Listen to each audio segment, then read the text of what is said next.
here we go. August 23rd. Rosie is very sick. There's no doubt about it now. She's thinner every day.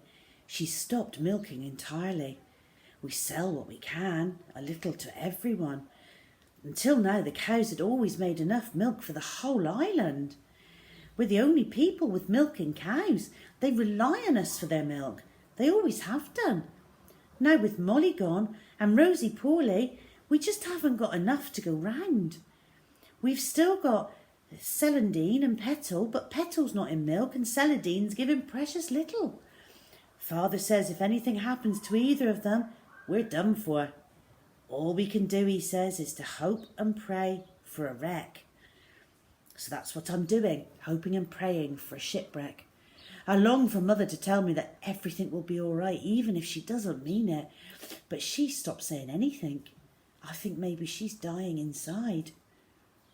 I went to the top of Sampson Hill this evening and looked out to the open sea. There was a big swell building, and the sky was very low and grey over the sea. I tried to make my eyes see over the horizon as far as America. It's the closest I can get to Billy. He was out there somewhere on that sea. I could feel it. I could feel he's still alive, and I was suddenly happy in spite of everything. I just wish he would come back home. If only he would, I'm sure everything would be all right again. I'm sure it would. September the 6th.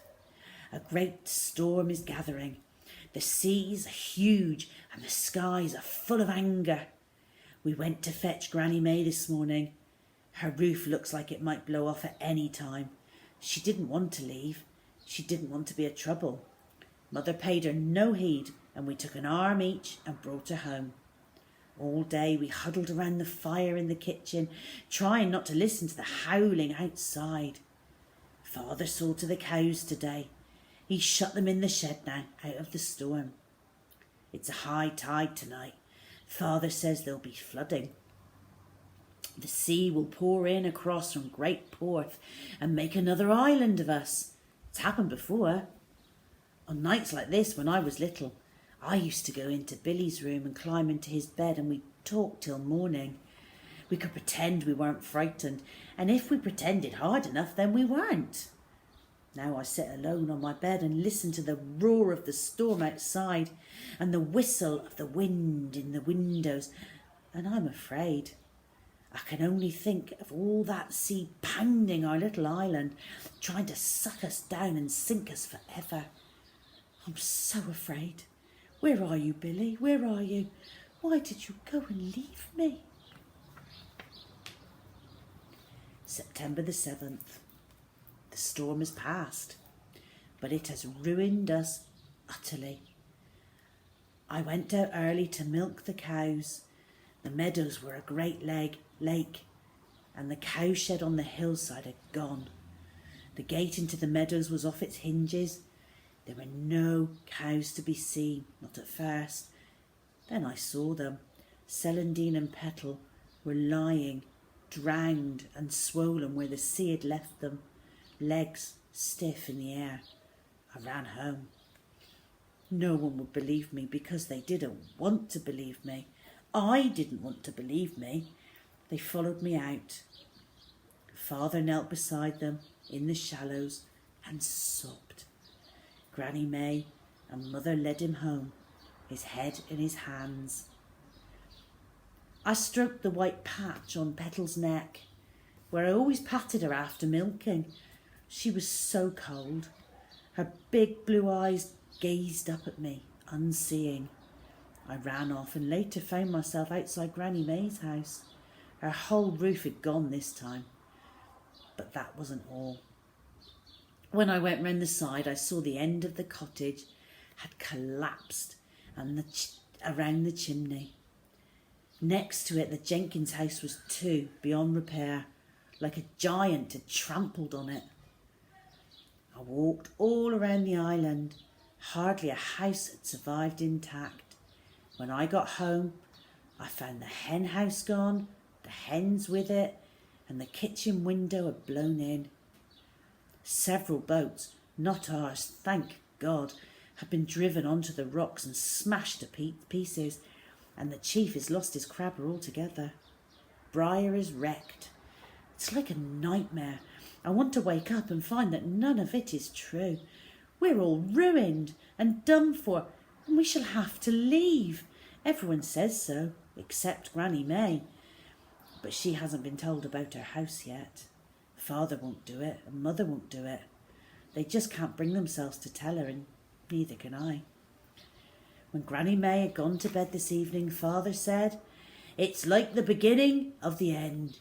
In a few years' time, Briar will be like Samson and the teen, abandoned, deserted, left to the rabbits and the birds." He cried, and I knew I didn't hate him anymore. I knew I loved him still. Mother won't cry. I've never seen Mother cry. She put her arms around Father and held him, and that's the first time she's done that since Billy left. September the 8th. Today I found a little turtle. I think it's called a leatherback turtle. I found one once before, but it was dead. This one's been washed up alive. Father had sent me down to collect driftwood on Rushy Bay. He said there'd be plenty about after a storm like that, and he was right. I'd been there for half an hour or so, heaping up the wood, before I noticed the turtle in the tide line of piled seaweed. At first I thought he was just a washed up tree stump covered in seaweed. He was upside down on the sand. I pulled the seaweed off him. His eyes were open, unblinking. He was more dead than alive, I thought.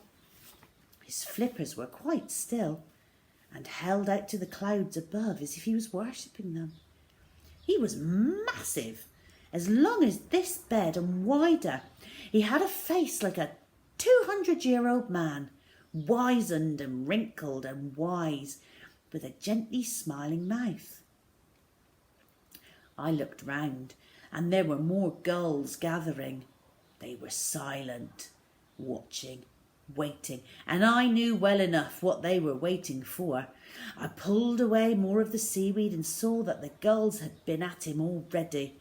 There was blood under his neck, where the skin had been pecked. I got there just in time. I bombarded the gulls with pebbles, and they flew off, protesting noisily, leaving me alone with my turtle. I knew it would be impossible to roll him over, but I tried anyway. I could rock him back and forth on his shell, but I couldn't turn him over, no matter how I tried. After a while I gave up and sat down beside him in the sand. His eyes kept closing slowly, as if he was dropping off to sleep, or maybe he was dying. I couldn't be sure. I stroked him under his chin, where I thought he would like it, keeping my hand well away from his mouth. A great curling storm wave broke and came tumbling towards us. When it went hissing back over the sand, it left behind a broken spar. It was as if the sea was telling me what to do. I dragged the spar up the beach. Then I saw the turtle's head go back and his eyes close. I've often seen seabirds like that. Once their heads go back, there's nothing you can do. But I couldn't let him die. I just couldn't. I shouted at him. I shook him. I told him that he wasn't to die, that I'd turn him over somehow, and that it wouldn't be long. I dug a deep hole in the sand beside him. I'd lever him up and topple him in. I drove the spar into the sand under the shell. I drove it in again and again until it was as deep as I could get it. I hauled back on it and I felt him shift. I threw all my weight onto it, and at last he tumbled over into the hole the right way up too. But when I scrambled over to him, his head lay limp in the sand, his eyes closed to the world. There wasn't a flicker of life about him. He was dead. I was quite sure of it now. It's silly, I know. I'd only known him for a few minutes, but I felt as if I'd lost a friend. I made a pillow of soft sea lettuce for his head, and I knelt beside him. I cried till there were no more tears to cry. And then I saw the gulls were back. They knew too. I screamed at them, but they just glared at me and moved in closer. No, I cried, no, I would never let them have him, never. I piled a mountain of seaweed on top of him, and my driftwood on top of that. The tide would take him away. I left him and went home. I went back to Rushy Bay this evening at high tide, just before nightfall, to see if my turtle was gone. He was still there. The tide had not been high enough.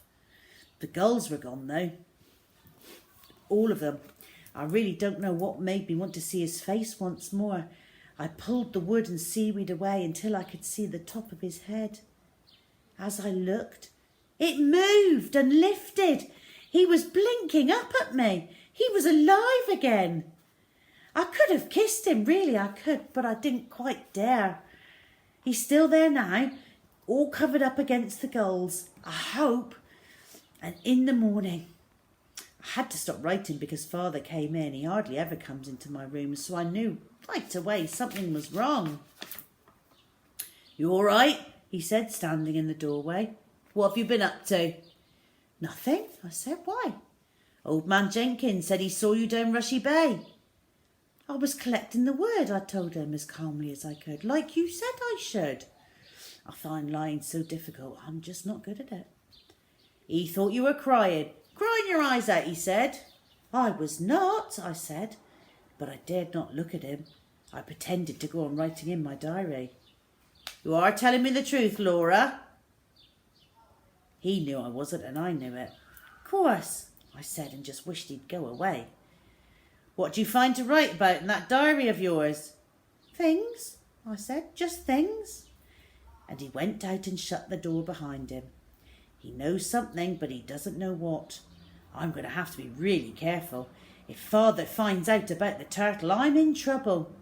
He's only got to go to Rushy Bay and look. That turtle would be food to him and anyone else who finds him. We're all hungry. Everyone's getting hungrier. I should tell him, I know, but I can't do it. I can't just let them eat him. In the morning early, I'll have to get him back into the sea. I don't know how I'm going to do it, but somehow I must. No, it's not only the gulls I've got to save him from. We'll leave it there.